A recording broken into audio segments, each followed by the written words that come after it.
Une chose est d'investir dans les cryptoactifs, pour ne pas dire les crypto-monnaies. Autre chose est de pouvoir sécuriser ces crypto-monnaies-là pour en bénéficier plus tard.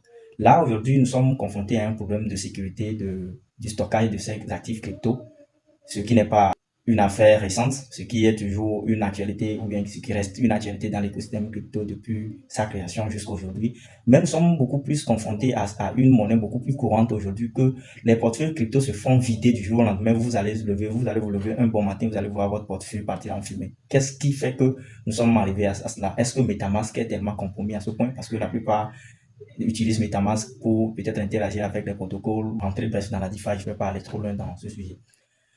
Aujourd'hui, nous allons un peu voir ce qui se passe réellement. Est-ce que MetaMask ou bien la finance décentralisée ne nous envoie pas un signal? Est-ce que nous allons préférer peut-être la CeFi? Est-ce que nous allons préférer garder nos actifs sur les échangeurs plutôt que de préférer la DeFi? Voyons juste voir ce qui se passe très récemment ce qui est sur Twitter. La plupart des personnes qui parlent un peu de leur portefeuille vidé du jour au lendemain. Déjà comme ça sur la place du village, vous allez voir la plupart des personnes se plaignent. En fait, voilà, si vous faites une lecture de la capture, vous allez voir un peu ce qui se passe. À chaque heure, presque à chaque minute ou bien à chaque heure, les gens viennent se plaindre en fait.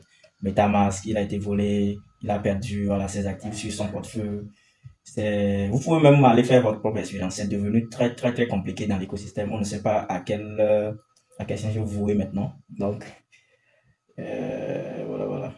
Et il y avait quelqu'un aussi qui disait qu'il avait ces deux frères même qui ont perdu plus de 15K. Hein, et bien voilà, c'est ce dont Satoshi Kuta racontait sur Twitter c'était le 17 juin passé où on avait reçu, le portefeuille a été victime 2 jours ou bien 3 jours environ avant que ces airdrops ne pleuvent comme ça, les ZK, les A0. C'était vraiment une mauvaise expérience. Mais on se pose la question, quand il s'agit de la sécurité, est-ce que nous, on peut baisser garde en matière de sécurité de ces actifs? Maintenant, d'où vient tout ce problème?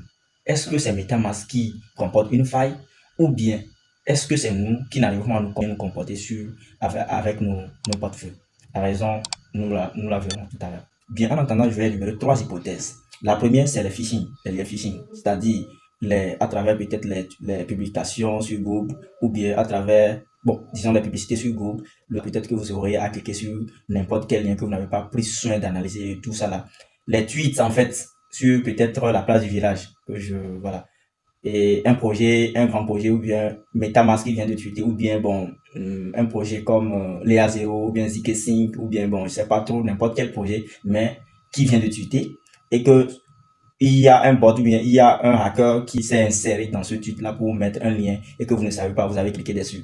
Ça fait déjà la première raison. La deuxième raison qu'on peut identifier, c'est les malwares, les virus en fait. Genre, vous êtes peut-être victime du fait que vous avez enregistré peut-être vos sites phrases dans un cloud, ou bien vous êtes fait remarquer qu'un hacker vous a identifié et puis peut-être il a envoyé un token espion. Bon, ça se passe souvent où on vous demande dans l'écosystème de pouvoir d'envoyer 0 ETH sur un portefeuille et que vous soyez rémunéré peut-être dans un jeton ou avec des histoires de bazar quoi. Donc, soit on envoie un lien, peut-être un token espion dans votre portefeuille pour recueillir vos informations. Ça, c'est pure technologie, ça, c'est pure informatique. Ce n'est pas vraiment de notre compétence. Et dans cette explication, il y a encore peut-être votre ordinateur est compromis et il y a un hacker quelque part qui a pu installer depuis sa base, mais depuis chez lui, un système de surveillance de votre ordinateur de telle sorte que si vous cliquez sur des choses sur votre ordinateur, lui il peut vite les repérer, tout ça là. Donc, facile pour lui, votre ordinateur devient son ordinateur.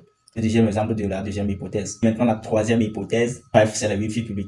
Bon, je sais pas comment le dire. Dans un groupe de personnes et vous avez besoin de vous connecter pour faire peut-être quelques tensions, bon, je sais pas trop, et que vous avez l'intention de vous connecter au Wi-Fi public, bon, au Wi-Fi qui est dans la localité du genre que dont tout le monde se sert quand même pour se connecter.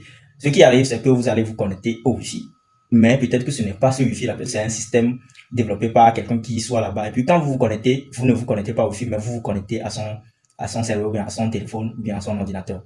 Dès là, tout ce que vous avez sur votre téléphone, ou bien sur votre ordinateur, ça peut se faire compromettre facilement. Donc, veuillez beaucoup au Wi-Fi auquel vous vous connectez, tout ça là. Ce ne sont pas vraiment les solutions pour lesquelles nous pouvons nous faire siphonner facilement, mais au moins, si on doit se prévenir de toutes ces genres d'éventualités, on doit quand même avoir quelques lignes de raisonnement sur lesquelles nous devons nous baser, parce que nous ne devons pas mettre peut-être notre siphonnage de wallet ou bien notre hacking sur peut-être l'épaule du hasard comme ça. Donc, il faut toujours quand même se prévenir de ces genres de faits pour le nouveau en fait. Il y a tellement plein d'hypothèses en fait pour en ce qui concerne ce malheur ou bien cette expérience que les gens sont en train d'avoir dans l'écosystème crypto. Mais s'il y a quand même des portefeuilles, bon, à l'instar de Ledger, bon, comme on dit aujourd'hui que ce sont des portefeuilles aussi qui ne sont pas, bon, de toute façon, qui ne sont pas hyper connectés, que vous utiliserez en connexion ou bien vous connecterez quand vous avez besoin de faire une transaction et que vous les déconnectez automatiquement très facilement, donc pratique, et qui est aujourd'hui la sécurité de la crypto la plus excellente. Donc ajouté à Ledger, il y a par exemple un portefeuille Zengo, mais comme MetaMask toujours, donc qu'on ne peut pas quand même vous recommander en attendant vu ce qui se passe dans l'écosystème. Présentement, je ne vais pas dire que 100% quand vous utilisez les clés Ledger, vous êtes safe inconditionnellement, mais je crois que aujourd'hui, quel que soit le type de portefeuille, je ne suis plus vraiment, moi personnellement, je suis plus vraiment très fan. Vous pouvez peut-être faire vos propres analyses, vous pouvez quand même l'utiliser, mais aujourd'hui, déjà face à un beau run ou bien face à un marché haussier, ce qui est beaucoup plus un peu bien, selon moi, c'est de pouvoir soit garder vos actifs, c'est seulement très préférable sur peut-être, ce n'est pas un conseil en investissement, mais si vous gardez peut-être vos actifs sur au moins Binance ou bien KuCoin, bon, quand même deux échangeurs, ou bien, bon, je sais pas si les gens utilisent Coinbase aussi, c'est pas trop mal, mais se fier encore à des portefeuilles, entre guillemets, mais non, je suis pas vraiment très fan.